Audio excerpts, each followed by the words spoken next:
Right, hello. I'm Nigel Watson, Northumbrian Water's CIO and the so-called father of the Innovation Festival. And each year, when we do the Innovation Festival, I get to choose someone to interview, which has got to be, like one of the best bits of my job.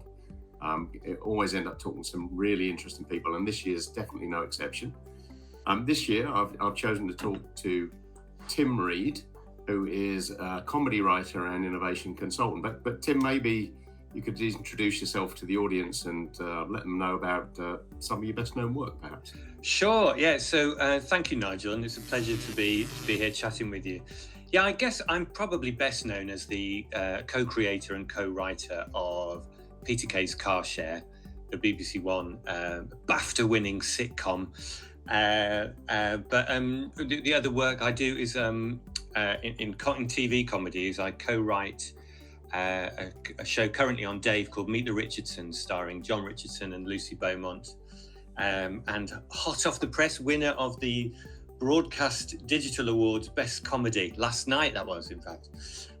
So it's two award-winning comedies now. So that's kind of a big part of my day job now. But the other thing I do, and I have done for 20 so years, 30 years, if you count my early career in advertising. I started in Adland. I was a copywriter for big global ad agencies. And then I worked for What If, the big global innovation consultancy, helping big teams around the world run idea sessions. And these days I still, so as well as the writing, I still train people. I do talks on creativity, but train teams in how to up their creative game, how to facilitate idea sessions, and how to stop those brainstorms being those very frustrating, wastes of everyone's time, and turn those brainstorms and the thought showers, suggest fests, whatever we call them. How do we make those really work and zing and leave us with killer ideas? Fantastic, yeah. And a thought shower, I have one of those every morning. At least I try. So. And a question then, and I'm glad you brought up the awards, and congratulations, especially on the one that just came through last night. Very much hot off the press. But you mentioned Dave. I mean, once you've got a show on Dave, is it possible to get it off? I just wondered. So I hope not. Yeah. I hope not. Yeah, it's funny. So Dave actually, and at the same awards, they've just won Best Channel. So Best Digital Channel, because they've innovated a lot, I think, over the last few years. They were very much seen as, the home of Top Gear and QI repeats. Yes. But in recent years, they've really, tried hard to redefine themselves, and they've, as well as Meet the Richardsons, there's other, original shows like, obviously, the Taskmaster was an original there that's now gone on to Channel 4, but they've got Unforgivable with Mel Geldroych, Outsiders with David Mitchell, and they're trying to do more and more in terms of original content and redefine themselves a bit. So I'll stand up for Dave and hope that forevermore my stuff is on there. It'd be great. I'm sure it will be. I'm sure it will be. Actually, we've done a bit of Taskmaster at one of our innovation festivals, and if I'm not wrong, I think our CEO did a car share thing once. Really? Yeah. So. Oh, excellent. Oh, good. I don't mind not getting any royalties for that at all. No. I mean, imitation is the most sincere form. Of course it is. I mean, of course it is. Yeah, so. Anyway, if we might kind of go into the world of innovation and where it meets comedy, I suppose, and you work a lot at the apex of these worlds, I think. So, for the people who'll be watching this, a lot of them, they'll be going into sprints for the first time, and and inevitably a part of a sprint is a creative process, and I think people sometimes get a little concerned that their creative muscle is not one that they exercise too often. Especially we've spent the last year and a half, we've spent half of the last year and a half looking at a screen, haven't we? So kind of opportunities for creativity may have been a bit low down on the agenda. So what kind of provocations do you use, or would you suggest our sprint leads might use to help bring that out? Yeah, so it's a great question, and of course really pertinent not just to the festival, but I think to the world that we've found ourselves in over the last 18 months. And actually, there's a different way of looking at the effect of lockdowns and the pandemic. In terms of, it's definitely been harder to kind of get the energy up and bounce off each other when we're looking at screens, rather than, sat on beanbags in a circle in the colourful creative room at the office, wherever that might be. But the other way of looking at it is, right at the beginning, we were all forced out of our habits and our routines and the way we've always done things. And whether we wanted to or not, I think we were all forced to think really creatively right at the beginning. We had to rework how we ran our lives, how we worked in teams, how we balanced work and life, how we worked together. So all of that is creative thinking, really. So when I talk about creative thinking, I really mean about reinventing how we're doing stuff, thinking differently and coming up with new ways of doing things. So in a way, although it has been stifling from an energy point of view, I think it's also been very enabling in terms of just forcing us to think differently. But in terms of how you as a facilitator set the stage and the mood and the vibe for those sprints or idea sessions, whether they're virtual or together, I think the first thing that we need to think through is what is the energy like in the room. And it can feel a bit of a soft, fuzzy thing to talk about, isn't it? Energy. And if you frame it wrong, you can very easily turn people off and get toes curling, and everyone goes, oh no, the guitars are going to come out, wigs and the kazoos and the forced fun is all going to get very David Brent very quickly. And so we tend to just avoid it, or often we'll go, well, I can't do that because it'll make everyone feel uncomfortable. But I think the trick is to think, well, how could I get the energy right in the session that wouldn't make people feel uncomfortable, that would get a bit of fun in here? And I think you have to think as a facilitator, what suits me and my style. So it might not be kind of getting, everybody to jump up and sing a song or share their party piece, or it might just be, sharing a bit of a joke or an inside, story. It's something that gets everyone relaxed. Because for me, the important thing is to create an environment where people feel safe enough to suggest things that might sound ridiculous to start with. Couldn't agree more. Agree more. And I think, so in our sprints at the festival, we'll have people coming together quite often for the first time. They never would have worked together, because the essence of it is really, and we think one of our critical success factors, if you will, is diversity of expertise. And so we bring people in from lots of different organizations to come together to work on a problem. So perhaps you just talk a little bit there about then establishing rapport, the role that plays and how that might be done. Yeah. So some of the things that I'll often do if I'm running a session is it's important to get everybody to speak and engage with each other early on. So if there's quite a few of you, it needs to be something short and snappy and an excuse to hear from everyone.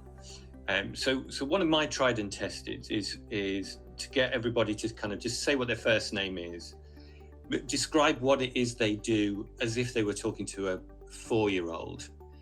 Picture a 4-year-old and kind of describe what it is so not the business card, not, just a small child has walked into the room. How are you going to tell them what it is you do? So name what you do as if you were talking to a 4-year-old, and then share a secret skill or a secret passion or something that you're really into, you love doing that's nothing to do with work. And the reason I do that is, so one, it gets everyone to say their name and introduce themselves, and just the first name, so it sets the tone that it's not formal. What is it you do, but as if you're talking to a 3-year-old, does a few things. One, it stops everyone being, I'm a business analyst or I'm a director of marketing. So it takes all hierarchy out. It's a real leveler. But also, if it makes you think about something you're that familiar with, your job title, but in a totally different way. So you found new words and pictures in your head for how to describe what it is you do.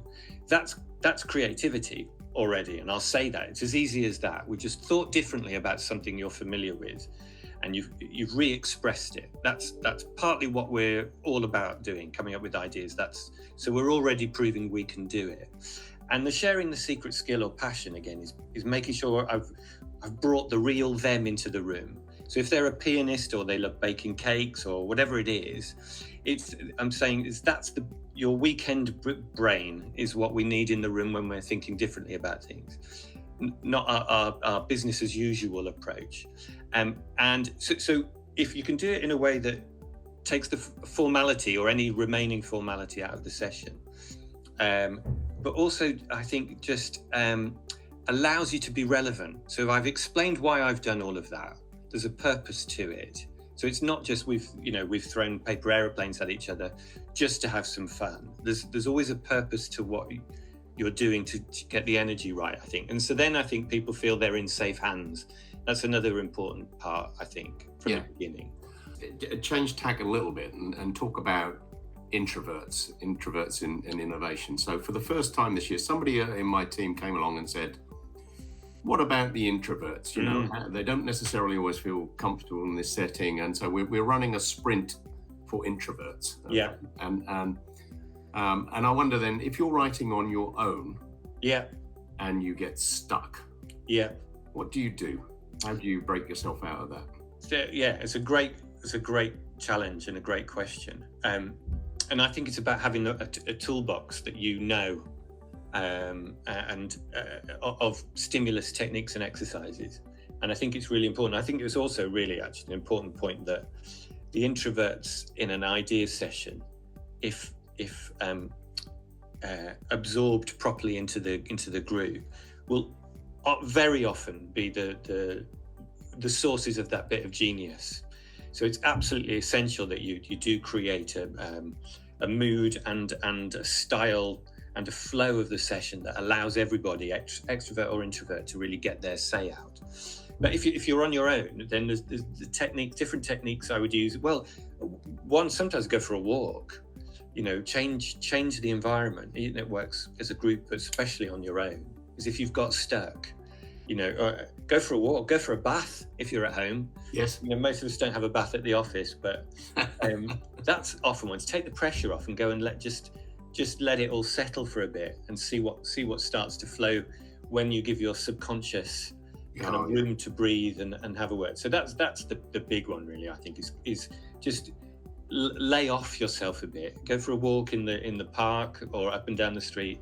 Have a bath. Have a lie down. Sleep on it if you've got time. That is my personal trick. If you like, is I'll lean into a problem before I go to bed, but I won't try and solve it. Yeah. And it's amazing how often I'll wake up in the morning with that, like, oh gosh, I've got such clarity about this now, and I know exactly what to do. And if you can do it in a relaxed state, as you said, just without stressing yourself, remind yourself what's the challenge again. What is it I'm trying to think differently about, and where have I got to, and what do I know about this? What's the insight that's driving it, and just let that settle. John Cleese, actually, so another link with comedy and creativity. He's said a few wise things about creativity at times. In fact, he wrote a book last year, I think, about creativity called Creativity. I think he could have done better with the name of the book, but that's what he called it. He definitely could have, yeah. And in that, he says the brain around, in the context of creativity, he says it's often a bit like a goldfish bowl. Is that when we're really busy and we're worried and we're stressed and we're spinning too many plates, it's like shaking the goldfish bowl up and it gets all very cloudy and you can't see clearly anymore. You can't think clearly. And that kind of going to bed, having a bath, going for a walk is basically leaving the goldfish bowl. It all settles. And once it's all settled down, you can see perfectly clearly all the way through it. And I thought that was quite a nice little metaphor for how our busy brains can stop our really the creative bits of our brains, often in the subconscious, thinking through. There are other techniques as well, actually, but if you're on your own and you haven't got the time, there are little exercises you can do to get through a block. I share a lot of them in my talks and my workshops, but a couple, for example, would be I use one called Spin It, where you think, what are the assumptions I've made around how this challenge has to work? So what are the rules that against this challenge? So if it's a product, say we're reinventing shampoo, what's always true about shampoo? Just list those out and then pick them off one at a time and go, right, what if I break that rule? What if I span that on its head? those kind of techniques are a very quick, easy way of coming from a new direction into a challenge. Again, just slightly changing tack. So I read an interesting book on creativity by Ed Catmull, who was, I think he was in Pixar Studios, and so they wrote Toy Story and other things. And he talked a bit about the essence of how they set up the room, for example, and they always made sure they had a round table, and there was something about the dynamic of a round table. But a lot of our participants will be running sprints and hacks online, and so do you have any particular sort of tips and tricks for that kind of environment? For online, for when we're doing it in Zooms, because I'm with you when or with you know, the guy you were just talking about, that pre-pandemic, I would have said you don't do it. You can't do a creative session online over Zoom, because you have to be. For me, it was you sat in a circle without a table. I'd go into a venue when I first started at What If. I'd go in and I'd go, you know, you'd go find the venue, and immediately all the tables have to come out because they're a barrier to creativity. And I still kind of believe that either a round table or no tables, you know, is a good thing. But of course, I've seen enough work when it does. And same with going virtual. As soon as I worked out how to do it, so my tips are, as much as possible, no other tech. So if you can get away without sharing any other screen, because as soon as we've already got a screen between us now. But if I started sharing something and had a PowerPoint deck come up or something, suddenly it's a double barrier. And I think I think that's a real creative energy blocker. So I would always try and just keep it as eye contact and as human as you possibly can do. The other thing that I've thought through is that I would run a 2-day idea session, you know, ideally with an evening in between where we could all sleep on things, and that's my ideal. If you really want to come up with some great ideas, 2 days with good breaks and good energy and different exercises, and you know, maybe you know, some of the audience come and spend some time with us. So you change things up a lot. Virtually, I think 2 hours is the very maximum. And even then, I think you then have lots of breakout sessions. So that's the other thing I would do, is try and, when you're actually having ideas, I don't think you want more than 4 people on the screen. So if you've got, you know, 16 of you, that's fine for, you know, introductions and sharing ideas. But then I'd always split it into 4 groups of 4, you know, something along those lines, with a different exercise, and go away for 10, 15 minutes and bounce something around, and then come back in and share it. So you kind of keep changing the dynamics. I think we saw that last year. I mean, the need for, you know, away from the screen time, breaking into smaller groups. I mean, I think those are all really good tips to help people come up with ideas. But so you're coming up with ideas, right? And this sprint process, we know generates thousands and thousands of ideas. How do you know when you've got a big idea, and what does that sort of typically feel like? And so for me, and when I'm setting it up, the simplest way I've found to explain what I mean by capturing a big idea is, because all ideas will start as small thoughts, you know, a little suggestion. So how do you know when to go, right, we've got something? And I think the biggest indicator is when you could draw it. When it's something that you could draw, I think you've got an idea. I think it's something that you could picture and visualize in your mind's eye.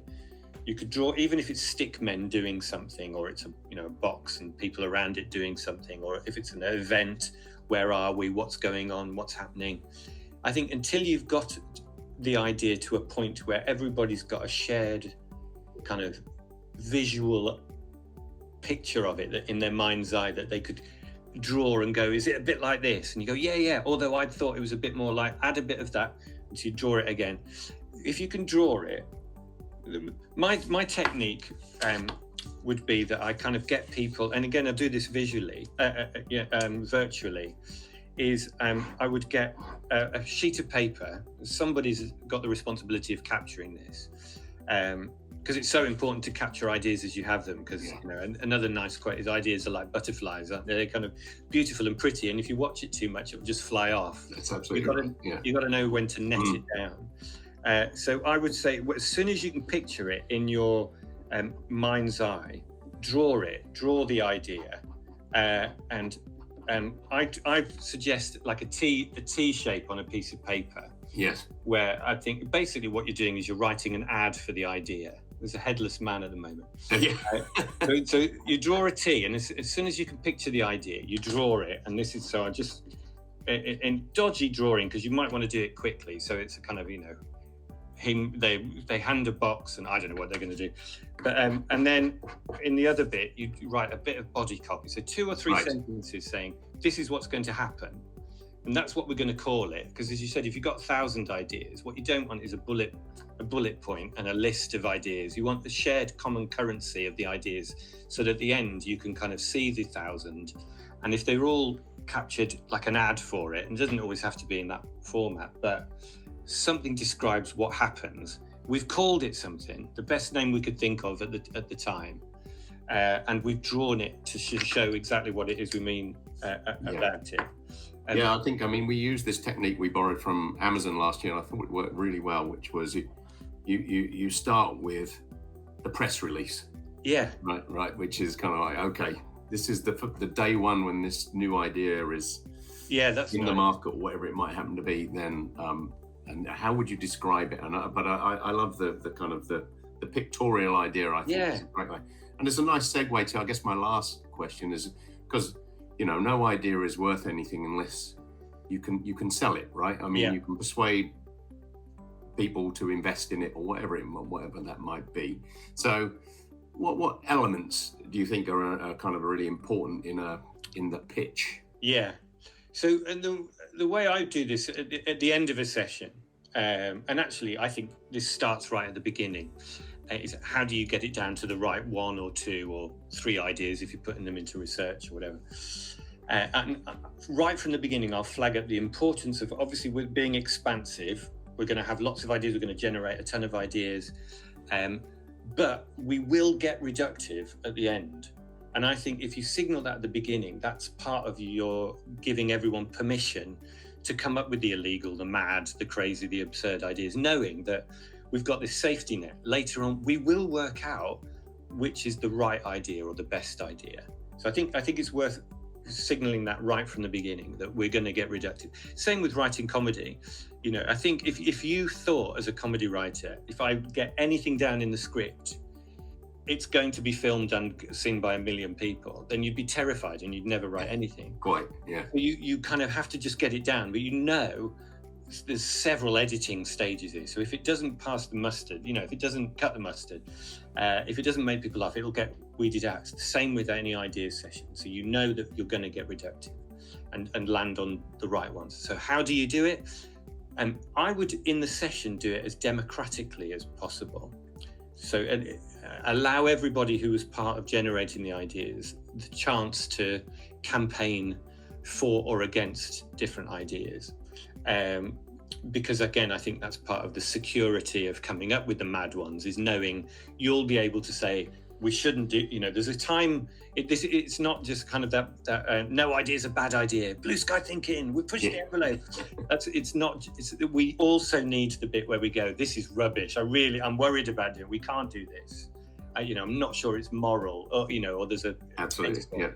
So I think letting people know that they will have the chance to do that is important. But I think just before you do that, I think you discuss and agree as a group what the judgment criteria should be. And as a facilitator, I would guide them in that. So what I'd be looking for is for people to say things like, when we're judging all of these well-captured press releases of ideas, or however we've captured them, when we're judging them, we need to think through, first of all, does it solve the problem? So whatever the challenge was that we'd set ourselves, does this do it? Is it worth it? So in other words, I don't think you can say what's the return on investment, how much is it going to cost, because we don't know anything, right? Yeah. You can have a sense of this is a game-changing idea. It might cost a lot of time and effort and resource, but it's worth it because of the effect that we think it would have. Or you might think, I think this idea is great. I don't think it's going to change the world, but it's so easy to do. It's a just do it kind of idea. So the way of summing that up is just, is it worth it? Is it worth the effort? If it is, great. Is it on brand? So does it feel like us? Does it feel like the direction we want to go in?